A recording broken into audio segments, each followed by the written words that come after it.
I'm pretty sure this represents exactly how angry the U.S. intel agencies and deep state are right now.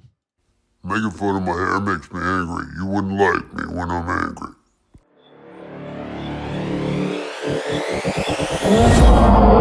Yep, all of this as we got some new JFK documents. For some reason, all of them didn't come out at the same time, but now a lot of them are, as there's a big document that specifically highlights the bigger worries of the deep state subverting foreign policy of the United States. Now, is that happening right now, especially with the huge turn of events that are unfolding right now in Ukraine?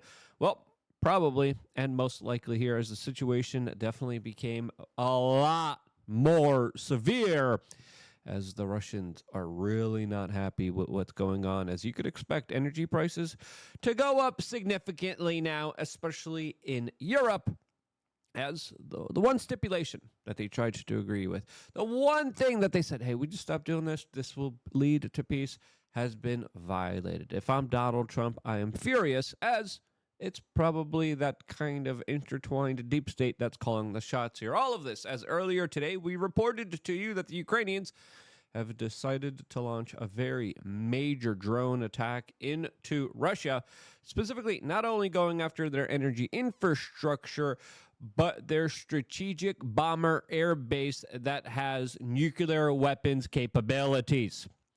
A huge escalation here in all of this, as just a few moments ago, the Ukrainians decided to double down on this, and they have decided to strike Russia's only gas transit route to Europe. Yes, the Tsutsa gas merging statement in the Russia's Kursk region was just hit by the Ukrainians, which will significantly now impact energy resources going into Europe. As one person online says, Zelensky wants to lose the last ally, Europe.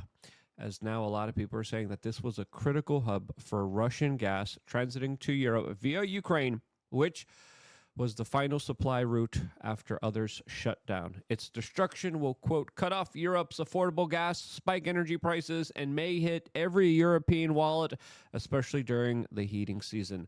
So much for an energy truce. All of this as Vladimir Putin and Donald Trump came to a ceasefire agreement, specifically that would officially begin with an agreement not to go after each other's energy infrastructure. The Russians came out and said, okay, we made this deal. We're going to make sure we're not going to go after the energy infrastructure. We had a drone attack planned on Ukraine's energy infrastructure. We're not going to do it. Now, the fighting concluded. It was supposed to be a pause on the energy infrastructure, then a pause on the fighting in the Baltic, then a pause with the fighting in the air, and then a pause that, of course, would end the entire conflict and stop it. It was a multi-stepped ceasefire that clearly the Ukrainians violated, as the Russians are now screaming that this was a major violation. All of this as the Russians have been still conducting their military offensives against the Ukrainians the whole time. Now, the ceasefire didn't hold because the multiple steps were violated. Now, who's in the right here, who's in the wrong here? It all depends on who you believe. As the Ukrainians said that the Russians bombed a hospital, therefore they needed to retaliate, and they decided to go after their energy infrastructure. The one key principle, the one key thing that Trump, Putin, and it looks like the Ukrainians were going to agree to immediately, that was violated. As right now, the Russians are launching a counterattack specifically on Odessa right now as we are speaking. There's also the complicated question of what's going to happen with the Zaporozhye nuclear power plant, as Donald Trump has come out and says that he wants to take over the nuclear power plant, saying that the United States will run it and ensure that energy resources will continue to flow. Zelensky just came out saying, yeah, there was no discussion about this at all. And Zelensky said this during a press conference in Norway, essentially saying that this nuclear power plant is Ukrainian, and therefore it will not be given up to the United States in the stages that he understands it to be. Now, things are also unfolding in a very interesting way in the Kursk region, where now we are getting Reuters reporting that the Ukrainians are, quote, not encircled. I think it's fair to say that they are surrounded by multiple ways, by multiple offenses by the Russians that clearly have routed a lot of them out of that territory. The Ukrainians have lost a significant amount of hardware, a lot of manpower in this region, but now Reuters is reporting that the Ukrainians are fighting on in this key specific territory that the Ukrainians are claiming their own. Now, what's happening right now? Well, we just got new JFK files. We got an additional 13,700 new JFK files that were just released. People are still sifting through it. I'm sifting through as much as I can personally myself. I need more time. Honestly, I need help with researchers. Maybe we could do something with our members chat on the Telegram channel where we could say, okay, guys, we're going to go through all these pages. You guys go through the odd ones. We'll go through the even ones here. Let's sift through all of this stuff, as we have a community here that you guys could be a part of just by simply signing up to lookunfiltered.com. If you haven't done that yet, now's the time to do it. As, of course, I have my sources coming to me and telling me, hey, this larger kind of subversion of Trump's mandate for peace here isn't accidental. And it's not just Ukraine calling the shots here, as a lot of people are now pointing to the fact that it could be the deep state. The deep state that was just exposed in some new JFK files that are really eye-opening. Before getting into those JFK files, again, click the link down in the description below. It's quick, it's easy, it's simple. Just click on it right now. When you do, you get to this website. You click here, here, or here. Whatever you could afford. I know times are tough. If you are not doing well, don't worry. Don't sign up. But if you are doing okay, sign up for whatever you could afford. We have memberships as low as 20 cents a day. Your memberships allow you to be a part of this independent media organization. We get to talk to each other. We get 3 master classes, seed oil cards, a crap list of things at the supermarket you should be avoiding with a official list. And then also you get meetups, range days, nature hikes, and a whole bunch of other stuff that we're going to be doing and building up upon in 2025. We're going to be doing a lot of really fun stuff. We just had a really fun range day that I just released a video from. That video only available for members of lookunfiltered.com.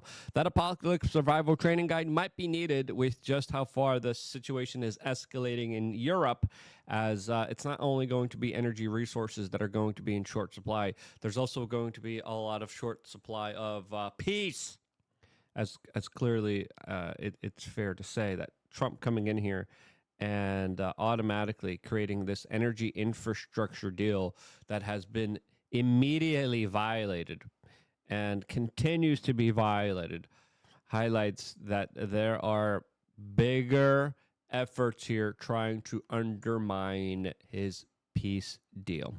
Who are those efforts? Well, probably efforts a part of the military-industrial complex, of the intelligentsia, of the deep state, of the shadowy, secretive government branches of people who want to see this war continue. Sadly, there are a bunch of people who still have power, who still have sway, who have been a part of this Ukrainian offensive ever since 2014. We have to remember the CIA, the deep state, has been embedded with the Ukrainians ever since 2014. As now we have new JFK files that trigger just some very interesting questions surrounding the involvement of the deep state, as there was one advisor to JFK, Arthur Schlesinger, that came out and released a memo to JFK calling that JFK should deal with the CIA. He should bring them to heel because the CIA was, quote, a state within a state. Arthur then goes on, talks about how there's no doctrine governing our conduct for clandestine operations. He said, quote, no one knows how many potential problems for U.S. foreign policy and how much potential friction with friendly states are being created at this moment by CIA clandestine intelligence operations. Now imagine what they're doing now, as of course we have this interesting story of the Ukrainians sabotaging this ceasefire that has been prevented from being implemented here. I wonder who's responsible for that. Wonder who's responsible for the one issue, the one thing that Trump didn't want them to do here. I wonder who's that. The Schlesinger memo really does put a lot of things in context here, as he specifically said there's no accountability, there's no oversight here. And he specifically said the CIA has a doctrine that they have to fight fire with fire in order to, quote, defeat communism. Trust me, I'm not a fan of communism. Don't like it at all. But this report specifically talks about how a lot of what we thought they were doing was even worse than we could imagine, as he specifically described how the CIA has effectively made policy in many parts of the world, and how a number of governments still in power know that they have been targets of CIA attempts at overthrows, not a state of mind calculated to simulate friendly feelings towards the United States. As, of course, look at what happened with Iran there. Look how that worked out. In the long run, the CIA coup d'etats in Iran destroyed a state that could have been friendly to us inside of the Middle East, but therefore was thrown into a theocracy, mainly because of the finagling by our deep state. And they did this. You read Economic Hitman, great book, by the way. It shows you how a lot of these kind of clandestine operations, along with the IMF, the World Bank, and other globalist institutions, all work together, all coalesce towards taking out people who are not friendly to their pocketbooks and don't play ball with their Ponzi schemes that they institute on everyone. Now, Schlesinger proposed specifically that JFK decouple the CIA clandestine operations from its research and analysis work, saying specifically that the U.S. State Department was working hand in hand with them.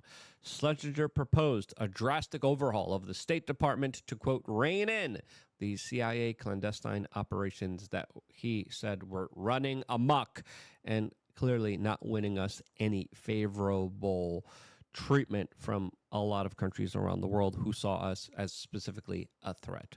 Now, 1 month after JFK's assassination, we had former President Harry Truman that pretty much echoed what Schlesinger feared and outlined in his 1961 memo, saying specifically, there's something about the way that the CIA has been functioning that is casting a shadow over our historic position. Truman wrote that he set up the CIA to streamline information gathering. At times, intelligence reports tended to be slanted to confirm to establishment positions of a given department. But between his presidency and JFK's, Truman witnessed a change in the CIA. For some time, I have been disturbed by the way the CIA has been diverted from its original assessment. It has become an operational and at times a policy-making arm of the government. I never had any thought that when I set up the CIA that it would be injected into peacetime cloak and dagger operations. Truman called for the termination of the CIA's operational duties and the restoration of the agency to its original assessment of the intelligence arm of the president. Now, are these operational duties also sabotaging the deal right now that Trump is trying to achieve between Russia and Ukraine? I would say probably.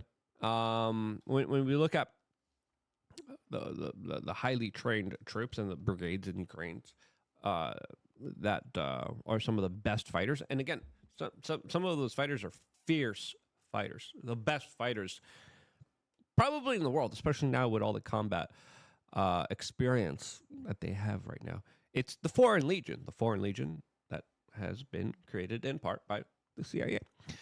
You look at the kind of tech that they have, that they utilize. You look at the achievements that they're able to have on the battleground. It's significant, and it's definitely worth not underplaying the role of the CIA when it comes to the Ukrainian resistance and highlighting how that small country could hold at bay, as well as they did, this huge Russian government force filled with a lot more manpower and a lot more military equipment. Now, Glenn Greenwald has been having a heyday with these JFK documents here, saying one of the funniest and most pathetic things was when U.S. media depicted a few Russian Facebook posts and Twitter posts as some unprecedented interference. Here's Schlesinger's memo to JFK on how a key role of the CIA's organizations was coups and why they motivated to do many more. Yeah.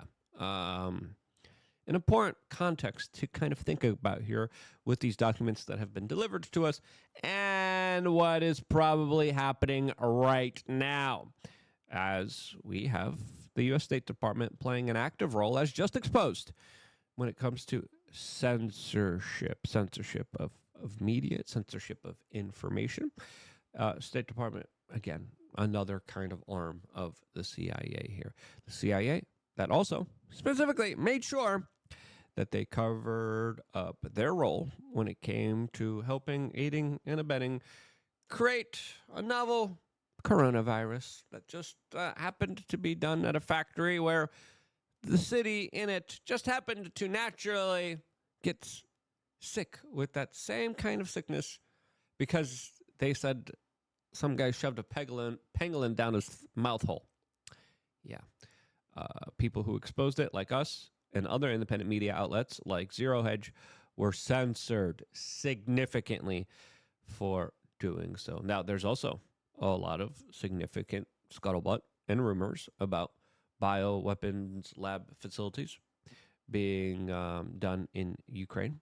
And that's why a lot of people say Dr. Fauci and Hunter Biden got pardons all the way back in 2014. Ever since the Maidan Revolution, ever since the coup d'etat in Ukraine, that specifically allowed Western influence to take control of that country. Ever since then, there was ongoing conflicts between the Russian interests, and the Ukrainian Western, more dominated interests. Ever since then, the CIA came right in and they started to build up the battle lines, the defensive positions, the defensive techniques, and they started to prep the country for a full, all-out blown war.